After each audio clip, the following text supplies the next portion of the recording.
Planong magpatupad ng DOTR ng shame campaign laban sa mga pasaway na motorista. Katulad na lang ng isang motorista sa Kawit, Cavite na posibleng maharap sa patong-patong na reklamo ng dahil sa pag-iwas nito sa isang traffic enforcer. At live mula sa Quezon City, nasa frontline ng balitang yan, si Gerard de la Peña. Gerard, ano ba talagang naging violation ng motoristang to sa Cavite?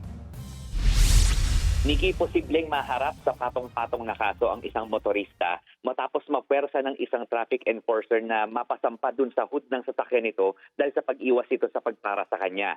Maaring maharap sa reckless driving at direct assault at iba pang mga kaso itong motoristang ito na kinilalang isang abogada. Matatandaan na noong nakaraang linggo, pinara ng mga traffic enforcers sa Kawit, Cavite ang motorista matapos itong makasagi ng isang tricycle. Pero sa halip na makipag-usap sa mga enforcer, dire-diretso ito kaya napilitang mapasampa sa hood ng sasakyan yung enforcer. Pinaandar pa raw ng motorista ang wiper.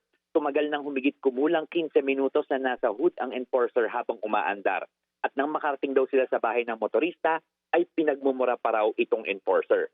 Sabi ng legal officer ng Kawit, Cavite, nagsampa na sila ng kasong direct assault laban sa motorista. Tutulong din daw ang DOTR sa pagsampa ng karampatang kaso. Sabi naman ng Land Transportation Office na katakdang magsumite ng paliwanag ang motorista ngayong araw.